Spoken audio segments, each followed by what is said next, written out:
दोस्तों राम राम नमस्कार। पिछले कुछ दिनों से हुआ क्या है कि मेरी जो ऑडियंस है, जो भी आप लोगों की कृपा से या आप लोगों के सहयोग से एक छोटा सा बेस तैयार हुआ है मेरा अपने ऑडियंस का, उनसे काफ़ी क्वेरीज आ रही थी, काफ़ी उनकी डिमांड थी कि आप हाल ही में बहुत ही चर्चा में है जो मुद्दा यूजीसी का, उस पर क्यों नहीं बोलते हैं। मैंने कहा चलिए थोड़ा सा अपने विचार रखते हैं।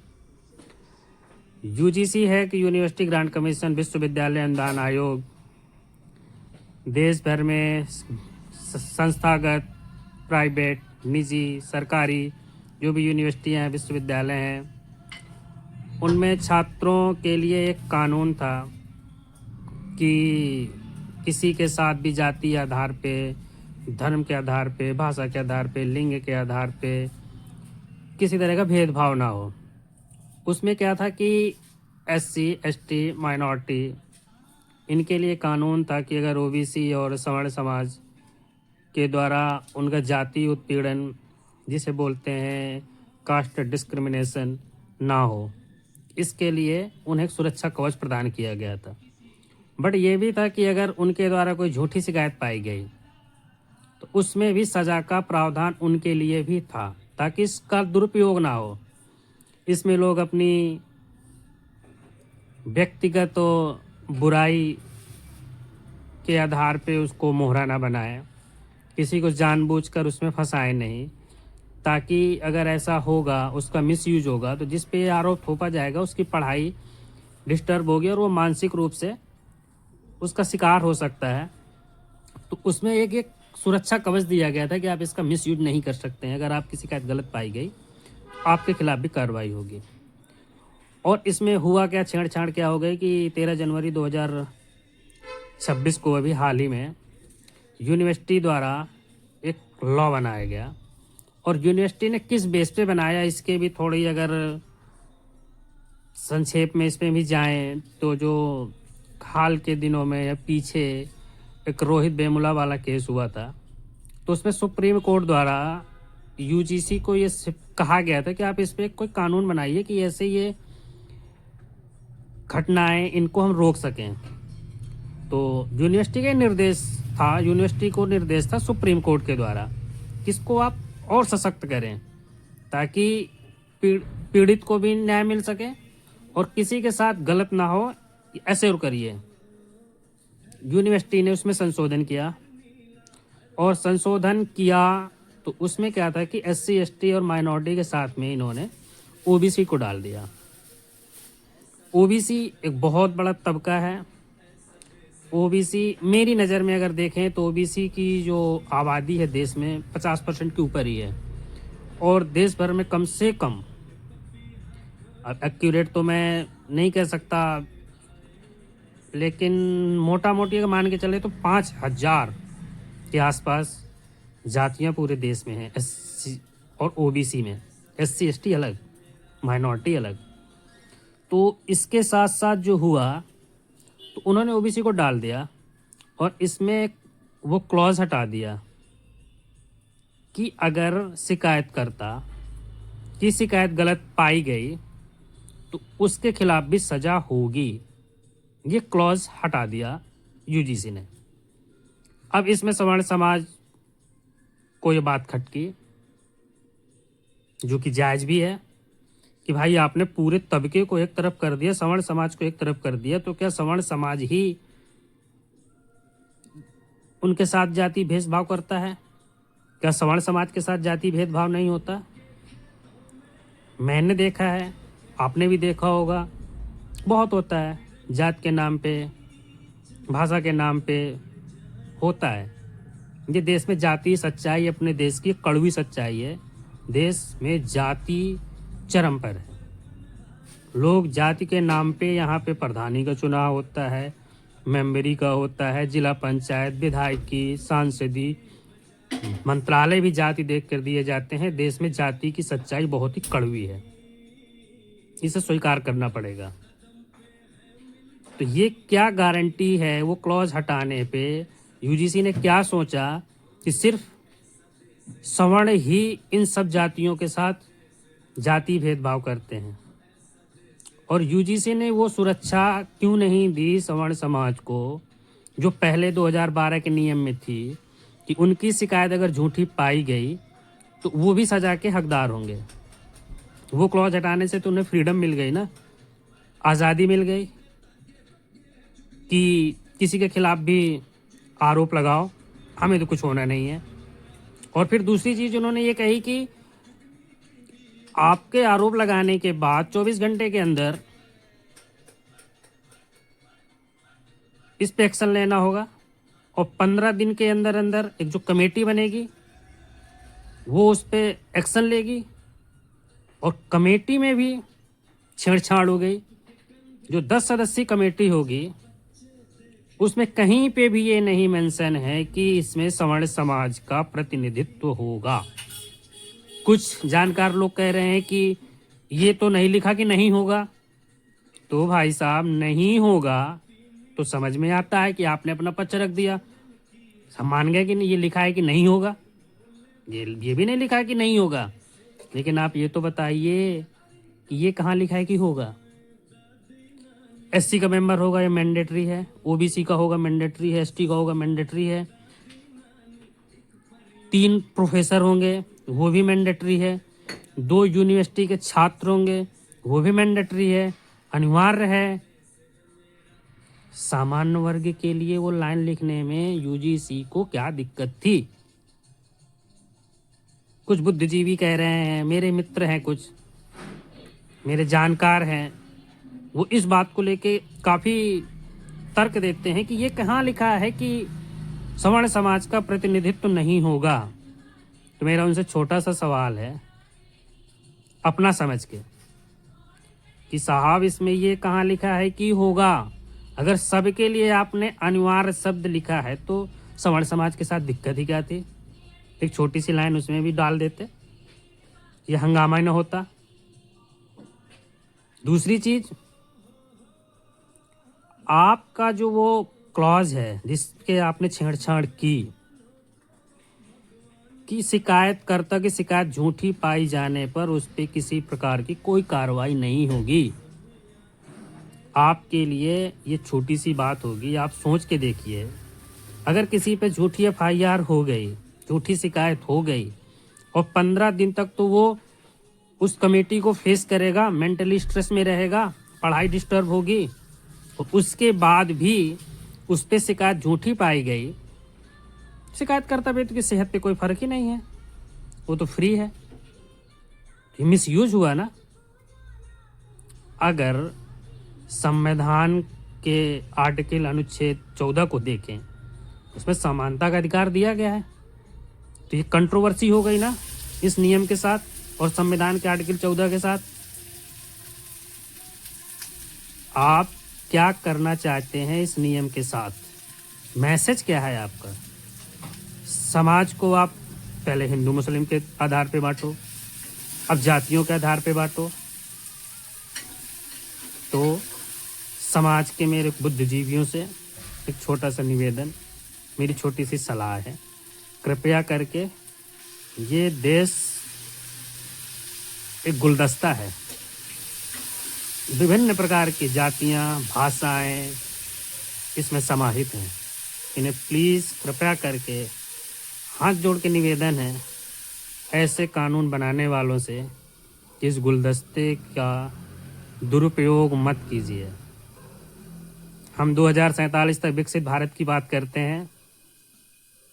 आज मैं इसमें राजनीति के किसी पहलू को नहीं शामिल करूंगा, सिर्फ यूजीसी पर बात है।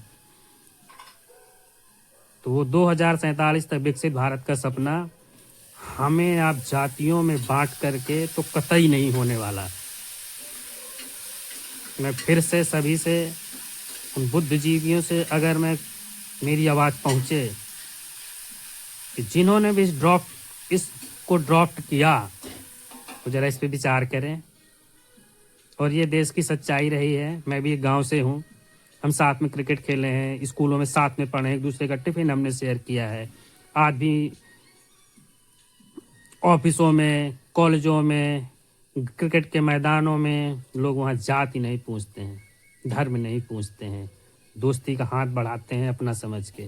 तो आप हमें इस जाल में मत उलझाइए, कृपया करके इसको वापस पूर्णतया करिए। जैसा कि अभी 29 जनवरी 2026 को सुप्रीम कोर्ट ने इसके तत्काल प्रभाव से रोक भी लगा दी है, आपको पता ही होगा।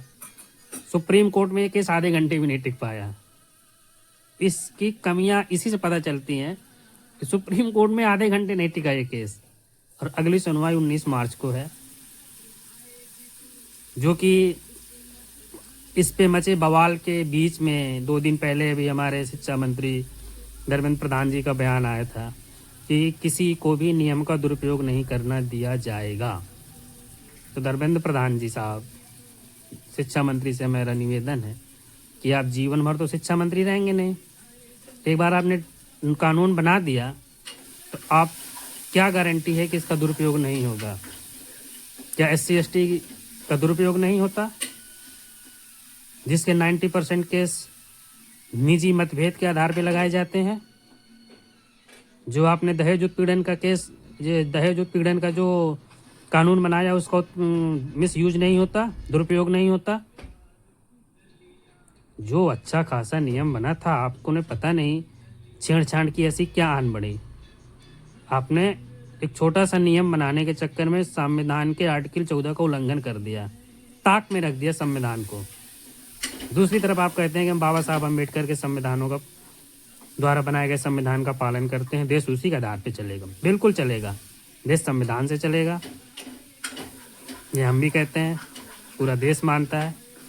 तो कृपया करके संविधान के साथ छेड़छाड़ ना करें। आर्टिकल 14, आर्टिकल 15 जो कि हमें बोलने की आज़ादी, समानता का अधिकार सब प्रदान करता है, उसका उल्लंघन ना करें। सुप्रीम कोर्ट में आपका UGC एक्ट आधे घंटे में नहीं टिक पाया, इसकी कमियों को आप इसी से समझ सकते हैं। और मुझे तो हैरानी है कि इस मचे विवाद में, समझने वाली बात है दोस्तों, देश का कोई भी राजनीतिक दल इसको डिफेंड करने नहीं आया। कुछ अगर भाजपा की बात करें, सत्ताधारी दल की बात करें, तो उन्होंने ये दलीलें दी कि ये तो सुप्रीम कोर्ट की कहने पर UGC ने बनाया, इसमें सरकार का क्या रोल है? तो साहब, शिक्षा मंत्री के पास गया होगा ना ये ड्राफ्ट साइन होने के लिए, तभी तो धर्मेंद्र प्रधान जी को आना पड़ा सफाई देने। और दूसरी चीज़, आप कहते हैं कोर्ट ने सजेस्ट किया, सुझाव दिया। 2018 में SC/ST एक्ट तो सुप्रीम कोर्ट ही तो बोला था कि पहले जांच होगी, उसके बाद गिरफ्तारी होगी। आप पूर्ण बहुमत में थे तो आपने ही तो सुप्रीम कोर्ट के निर्णय को बदल के कह दिया कि FIR होते ही गिरफ्तारी, जांच बाद में। साहब, चिट भी मेरी पट भी मेरी, ऐसा नहीं होता। स्टैंड एक होना चाहिए, क्लियर होना चाहिए। तो और कोई राजनीतिक दल भी नहीं आया, सब कोड बैंक की पड़ी है, इधर कुआं उधर खाई। इनके साथ जाते हैं तो वो नाराज, उनके साथ जाते हैं तो ये नाराज तो है ही है। कोई नहीं, समय समय की बात होती है। कुछ लोग तो सोशल मीडिया में शोर मचा रहे हैं कि जिन्होंने यहाँ तक पहुँचाया वो उतारना भी जानते हैं। तो इस विषय में तो मैं क्या ही कहूँ, ये राजनीतिक पहलू है, राजनीति होती रहेगी। हमारे समाज के बहुत ही बड़े शुभचिंतक, देश के पूर्व प्रधानमंत्री अटल बिहारी वाजपेयी जी कह गए थे, बहुत ही सुंदर लाइन कही थी उन्होंने कि हम रहें या न रहें, ये देश रहना चाहिए। सरकारें आएंगी, सरकारें जाएंगी, ये देश रहना चाहिए। ये देश बहुत ही प्यारा गुलदस्ता है, और मुझे उम्मीद है कि ये पार्टी, तत्कालिक सत्ताधारी पार्टी, अटल जी के सिद्धांतों को तो मानती ही होगी। सरकारें आएंगी, सरकारें जाएंगी। प्लीज़ कृपया करके आप हमें जातियों में मत उलझाइए। 2047 का जो विकसित भारत का सपना आपने दिया है, वो एक साथ चलने पर ही साकार होगा। अगर किसी की टांग इधर खींची गई, किसी की टांग उधर खींची गई, आपस में लड़ते रह जाएंगे। देश की तरक्की होने वाली नहीं है ऐसे में। हम एक हैं, सेफ हैं का नारा आप ही ने तो दिया था। बटेंगे तो कटेंगे का नारा आप ही ने तो दिया था। तो आप अपने विचारों में ही कंट्रोवर्सी क्यों ला रहे हैं? या तो कहिए कि आपके नारे झूठे थे, या फिर कहिए कि आप आज झूठे हैं। क्लियर करिए स्टैंड। ऐसे नहीं होता कि जब चुनावी माहौल गर्म करना हो तो एक है तो सेफ हैं, बटेंगे तो कटेंगे। वोट मिल गया, आपस में जातियों में लड़ाओ। इसका खेल भी बड़ा तगड़ा है। इसके पीछे की जो मंशा है वो भी पब्लिक समझ ही चुकी है।